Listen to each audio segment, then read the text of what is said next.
চেপে ধরলো, সুযোগ বুঝে তুমি আমাদের এইসব কথা বানিয়ে বানিয়ে বলছো। একটা ফাইল তুলে এনে দেবে আর সেটা আমরা বিশ্বাস করব? আমি জানি আমাকে বিশ্বাস করা কঠিন, কেন কঠিন সেটাও আমি জানি। সূর্য আমাকে সব বলেছিলেন। এই বাড়ির উপর দিয়ে অনেক ঝড় বয়ে গেছে, আর তাই আমি এসেই আমার অশোকের কথা বলে সবার থেকে সিম্প্যাথি নিতে চাইনি। আসলে আমি সত্যি জানতাম না যে এখানে এসে সূর্যকে আমি এরকম অবস্থায় দেখবো। আমি সবার আগে ওনাকে সবটা বলতাম, তো তার হাজবেন্ডকে সবটা বলতে চাইবে। ঘুম পাচ্ছে না, আমার খুব ঘুমোতে ইচ্ছা করছে। দেখো এখন আসছে না, এরকম করলে কারোর ভালো লাগে বলো তো? বেজে যখন ঘুমিয়ে পড়ো। তাই বলো, আমি কি করে ঘুমবো না এলে? ও কোথায় চলে যায় বলো তো, খালি আমাকে রেখে রেখে দিয়ে চলে যায়। আমার ঘুম পেয়েছে, না আসছেই না তো। কিছুতে আমার এত তাড়া ছিল দিদি, এসে তোমাকে দেখে চলে যেতে পারতাম, কিন্তু গেলাম না। শেষ কটা দিন আমি ওনার চোখের সামনে থাকতে চেয়েছিলাম। চলে গেলে না হয় তুমি তোমার অধিকার নিও, আমারই থাকলো। ইরা খেলায় মাতিনি, আর আমার জেদ ওনাকে তোমার থেকে আলাদা করে দেওয়া নয়। সুস্থ হোক, আর উনি সুস্থ হয়ে যা চাইবেন তাই হবে। যদি চান তোমরা সুখে সংসার করো তাই সই। ততদিনে যে অনেকটা দেরি হয়ে যাবে। আগে কেন বলোনি ইরা? তা জানার পর শোনার পর আমরা কেউ তোমাকে এই বাড়ি থেকে চলে যেতে বলবো না। ইরা, তোমার সঙ্গে যে সূর্যর বিয়ে হয়েছিল সেটা কিন্তু আমরা সকলেই জানি। তাই তুমি যতদিন এই বাড়িতে সূর্যর স্ত্রীর পরিচয় থাকুক। তোমরা সবাই চুপ করে আছো কেন? এই শোনার পরও কি তোমরা ওকে এই বাড়ি থেকে চলে যেতে বলবে নাকি? বিশ্বাস করতে পারছি না। মানে এর আগেও এরকম রিপোর্ট আমরা অনেক দেখেছি।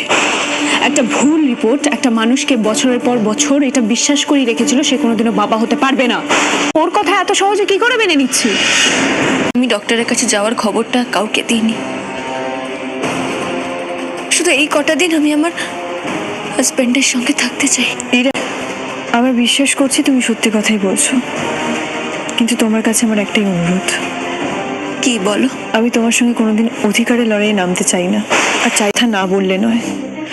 দেখো, আমি চাই তুমি সুস্থ থাকো, কিন্তু প্লিজ তুমি ডাক্তারবাবুর কোনো ক্ষতি করো না।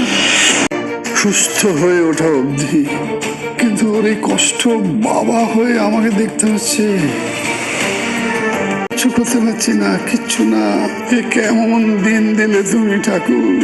সেদিন চেম্বারে ইরার সেই চেহারা, আর অন্যদিকে আমি যা শুনলাম ওর নাকি ক্যান্সার। যেন কুলিয়ে পাক হয়ে যাচ্ছে। তাই ও কি চায়? আমার খটকা কমতেই চায় না। এরকম কেন করছেন? খেয়ে নিন। বললাম তো আমি খাবো না। এরকম করবেন না প্লিজ, খেয়ে নিন। বলছি তো আমি খাবো না।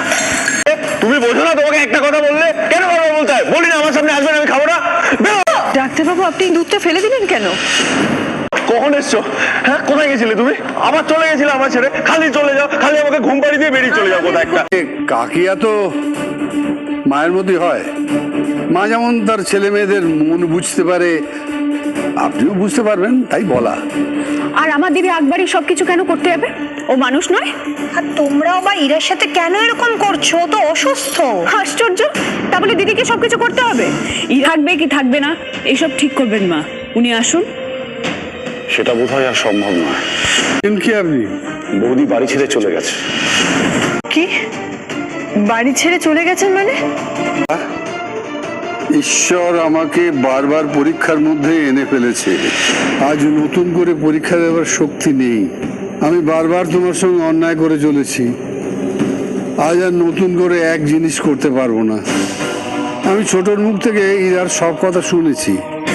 আমি জানি আমি বাড়ি থাকলে আমাকে ঠিক করতে হতো। ভাই দেখ, এটা তোর ছেলে বীর। ভাই ভাই, আমার যেতে পারছি আমি দিদিয়া বীর।